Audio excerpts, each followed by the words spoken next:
Hello friends, welcome back to my channel பூர்ணாவின் உலகம். எல்லோரும் நல்லா இருக்கீங்களா? இன்றைக்கி என்னோடய all time favourite gardening video தான் பார்க்க போகிறோம். எனக்கு ரொம்ப பிடிச்ச வீடியோஸில் நான் போடுற வீடியோஸில் எனக்கு ரொம்ப பிடிச்சது கார்டனிங் தான். அதே மாதிரி நம்ம சப்ஸ்கிரைபர்ஸ் நிறைய பேருக்கும் கார்டனிங் ரொம்பவே பிடிக்கும். அதுவே ரொம்ப ஹாப்பியான விஷயம். இன்றைக்கி நம்ம என்ன பார்க்க போகிறோம்னு பார்த்திங்கன்னா, புதினா செடி எப்படி வீட்டிலே வளர்க்குறதுன்னு தான் பார்க்க போகிறோம். மெயினாக இந்த புதினா செடி வளர்க்குறதுக்கு நமக்கு ஒரு மண் தொட்டியோ இல்லை சிமெண்ட் தொட்டியோ இருக்கணும்னு அவசியம் கிடையாது. அதே மாதிரி நம்ம ஒரு அமேசான் கவர், பிளாஸ்டிக் கவர் நல்லா திக்காக இருக்குல்ல, அந்த மாதிரி அமேசான் கவரில் கூட நம்ம வளர்க்க முடியும். ஸோ ரொம்பவே ஈஸியாக நம்ம புதினா செடியை நட்டுடலாம். இதுக்கு மண் கலவை கொஞ்சம் முக்கியம். இதில் மண்புழு உரம் இருக்குல்ல, அது ஒரு 20%, அதுக்கப்புறம் கார்டன் சாயில் ஒரு 50%, மீதி இருக்கிற 30%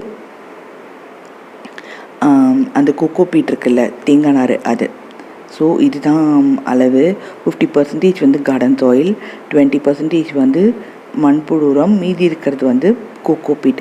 அந்த மாதிரி ரேஷியோவில் நம்ம கொடுக்கும்போது நீங்கள் நல்லா ஸ்ட்ராங்காக இருக்கிற புதினா அந்த இலைகளை எடுத்துகிட்டு நம்ம வச்சுட்டு போகிற அந்த குச்சி அது நல்லா ஸ்ட்ராங்காக நீங்கள் நட்டு வச்சிட்டிங்கன்னா உங்களுக்கு புதினா செடி ரொம்பவே ஈஸியாக இருக்கும். இந்த ரெயின் ஆரம்பிக்கிற சமயம் இருக்குல்ல, மழைக்காலம் இருக்குல்ல, அது ஆரம்பிக்கிற சமயம் தான் கரெக்டான டைம். இப்போ பார்த்திங்கன்னா நம்ம ஊரில் மழை ஆரம்பிச்சிருக்கு. ஸோ அதனால் இதுதான் கரெக்டான டைம். நல்லா நீங்கள் நல்லா ஸ்ட்ராங்காக இருக்கிற குச்சியை இந்த மாதிரி நீங்கள் நட்டு வைக்கும்போது நல்லா உங்களுக்கு வேர் பிடிச்சி சூப்பராக வரும். அந்த வேர் வந்ததுக்கப்புறம் நீங்கள் அடுத்தடுத்த பாட்டில் வைக்கும்போது சூப்பராக வரும். இது பார்த்திங்கன்னா அந்த ட்ராபிக்கான ஜூஸ் எல்லாம் இருக்குல்ல, அந்த பாக்ஸை நான் மேலே கட் பண்ணிவிட்டு நான் அதில் வச்சுருக்கேன். கிட்டத்தட்ட ஒரு 6 மந்த்ஸாக நான் வச்சுருக்கேன். பாருங்கள், அந்த வெயில் மழையில் கூட எதுவுமே ஆகலை. ஸோ அந்த மாதிரி நம்ம ஸ்ட்ராங்காக இருக்கிறது வைக்கும்போது நமக்கு ரொம்பவே நல்லா வளரும், நல்லா வேர் பிடிச்சி வரும். நம்ம ரெகுலராக நம்ம ஃபுட்டுக்கு கூட நம்ம புதினா யூஸ் பண்ணும்போது ரொம்பவே நல்லாயிருக்கும். அடிக்கடி இது ட்ரிம் பண்ணி விட்டுகிட்டே இருக்கணும். பெருசாக பூச்சி தாக்குதல் எதுவும் இருக்காது. வாரத்துக்கு ஒரு தடவையோ இல்லை 2 வாரத்துக்கு ஒரு தடவையோ அந்த தேமோர் கரைசல், புளிச்ச மோர் இருந்ததுன்னா தண்ணியில் மிக்ஸ் பண்ணி நீங்கள் ஸ்ப்ரே பண்ணலாம். ஸோ இது சூப்பராக மழை காலத்தில் வளரும்.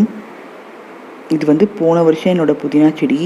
இது நம்ம அடிக்கடி கட் பண்ணிகிட்டே ட்ரிம் பண்ணிகிட்டே இருந்தோம்னா சூப்பராக நல்லா ஹைட்டாக வளரும். பாருங்கள் எவ்வளோ ஹைட்டாக வளர்ந்துருக்குன்னு. புதினா நம்ம டீ போட்டு குடிக்கலாம். அதுக்கப்புறம் நம்ம ஃபேஸ்க்கு போடும்போது கூட நமக்கு நிறைய நன்மைகள் இருக்கும். ஃபேஸில் பிம்பிள்ஸ் ப்ராப்ளம் அதெல்லாம் கூட க்யூர் ஆகும். நமக்கு பல்லில் பிரச்சனை, ஈர்களில் பிரச்சனை அப்படின்னா கூட நம்ம புதினா ரெகுலராக யூஸ் பண்ணும்போது நமக்கு ரொம்பவே ஃப்ரெஷ்ஷாக ஃபீல் ஆகும். இந்த மாதிரி ஏகப்பட்ட நன்மைகள் புதினாவில் இருக்குது. புதினாவை நல்லா நிழலோரத்தில் காய வச்சுட்டு நம்ம பொடி பண்ணிவிட்டு அந்த பொடியோட பனகற்கண்டு சேர்த்து சாப்பிடும்போது நமக்கு நோய் எதிர்ப்பு சக்தி ஜாஸ்தியாகும். நம்ம புதினாவில் டீ போட்டு கூட குடிக்கலாம். இப்போ க்ரீன் டீ மாதிரி புதினா டீ போட்டு கூட குடிக்கலாம். காலையில் சில பேருக்கு அந்த வாயில் துர்நாற்றம் வரும். அந்த மாதிரி வரவங்களுக்கு காலையில் நம்ம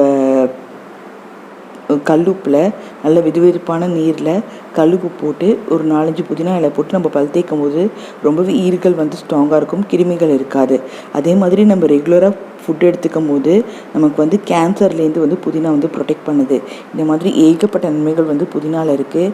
இனிமேல் நீங்களும் கண்டிப்பாக புதினா செடியை நட்டு வைங்க. அதுக்கு ஒரு பெரிய பாட் இருக்கணும்னு அவசியம் இல்லை. இந்த மாதிரி ஸ்ட்ராங்கான கவரில் கூட நீங்கள் ஓட்டை போட்டு வைக்கலாம். இந்த வீடியோ கண்டிப்பாக உங்களுக்கு பிடிச்சிருக்குன்னு நான் நம்புகிறேன். வீடியோ பிடிச்சிருந்தால் லைக் பண்ணிக்கோங்க. உங்கள் வேல்யூபிள் கமெண்ட்ஸை என் கூட ஷேர் பண்ணணும்னு நினச்சிங்கன்னா கீழே கமெண்ட் பாக்ஸில் கமெண்ட் பண்ணுங்கள்.